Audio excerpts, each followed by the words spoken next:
Бүлгийн гишүүд чинь ярих бол тэр улсуудаас өөрсдөөс нь асуу. Үнэхээр ийм зүйл болсон юм аа. Та бүлгийн яг зүгийн бариулаад ажиллаж чадах нь боломж байна. За ямар ч зүйл байсан бариулж ажиллах гэж зүтгээд байна. Гэхдээ бариулж ажиллана гэдэг нь бүх хүний санааг нэгтгэж гэсэн үг биш шүү дээ.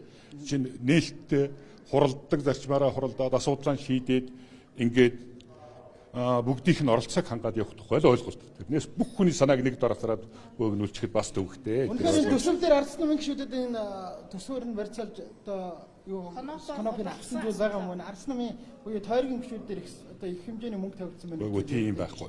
Ер нь гэхдээ энэ ч байж тээ. Улсын төсвийн хөрөнгө оруулалтын асуудал шүү дээ. Энэ хөрөнгө оруулалт тухайн орон нутгуудаа тулгамдсан хийгээд хөгжлийнхээ асуудлыг шийдэж явдаг хөрөнгө оруулалт. Тэрнээс хэн нэг нь тавьсан гэж яригддаг шүү дээ. Улсын төсвийн хөрөнгө оруулалтаар хийж байгаа ажиллаа гэж яригддаг. Энэ талаас нь ойлгох хэрэгтэй. Бүх юм. Бэрхшээлтэй иргэдийн төсөв мөнгө танагдсан тухай байсан. Улс ер нь төсөв мөнгөгүй байдсан хэрнээ бүсчилсэн хөгжлөөр 331 тэрбум төгрөг тавьсан байна шүү дээ. Одоо дээрээс нь залгуудаа дэмж нарын цалин улсын асуудлаас орж ирэх чинь. Тэгэхээр одоо энэ тал дээр улс бол мөнгөтэй юм шүү. Үгүй. Орж ирсэн төсөв дотроо зохицуулалт хийлээ. Төсөв өргөн баригдсанаас хойш үүс нөхцөл байдлаа бид бүгд мэдж байгаа. Боловсролын салбарын маань асуудал тавьсан, эрүүл мэндийн салбарын маань асуудал тавьсан, ахмадууд маань тавьсан. Тэгээ ерөөсөө үндсэнд энэ гурван чиглэл дээр гээд ярихад 850 орчим тэрбум төгрөг зохицуулт хийж өгч байгаа байхгүй юу?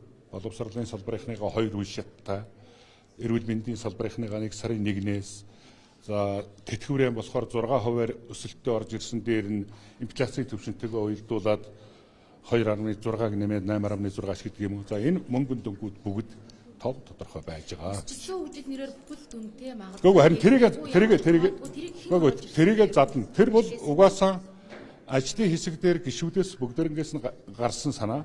Ер нь биднээс чинь энэ бүрэн эрхийн хугацаанд за ер нь төрийн зохион байгуулалт бодлогын төвшөнд ч гэсэн энэ бүсчилсэн хөгжлийг амьдруулах гээд бүсчилсэн хөгжлийн үзэл баримтлалд нэлээд тодорхой өөрчлөлт оруулсан.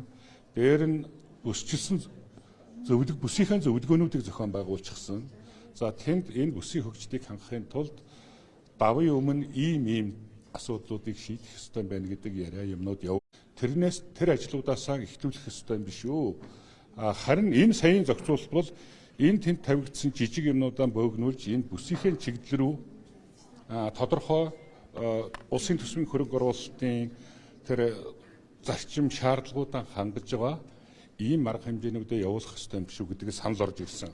Энэ бол өнөөдөр эндээс тодорхой чиглэл авагдаад 3 дугаар хилцүүлэг рүүгээ төсвийн байнгын хороо ажлын хэсэг рүүгээ шилжчихээр зэрэг бүгд яг өнөө бүсийнхээ асуудлыг хариуцж байгаа байгууллагуудынхаа санал онолыг аваад, орон нутгуудынхаа санал онолыг аваад тодорхой одоо бөөн дүнгээр юм биш. Аль бүсдээр ямар ажил эхлэх юм гэдэг нь тодорхой болох юм. За орой юуны хоролох хэлээ. Байнгын зар гаан үеийг ингэжсэн шүү дээ. Улсын хурлын дэд дарга эхлээд томилж байгаа гэж шантаж хийгээд байна гэж яриадсэн өчтөр. Мэдээгүй. Угаасаа энэ бол улсын хурал судалтай улс төрийн хүчин эвсдүүдэд улсын хурлын дэд дарга байх ийм хуулийн зохицуулалт заалттай. За энэ дагууга Монгол Ардын намын бүлэг асуудлаа тавьсан.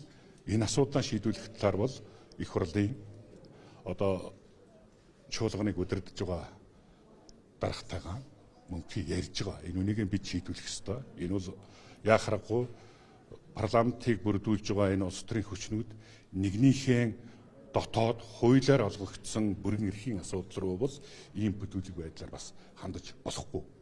Энэ бол улс төрийн соёл. Бат Эрдэнэ гишүүн өрөөнд нь ороо суудсан байна гэж хэлж байна. Болгон тийм.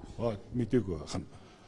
Яаруулаад биш л дээ. Эн чинь асуудал тавигдаад бол шийдэх ёстой байхгүй.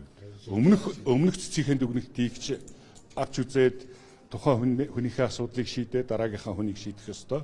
Энэ талаар нь бол мөнхийн одоо юу тавьж байгаа гэж асуудлаа тавьж явж байгаа гэж. За баярлалаа.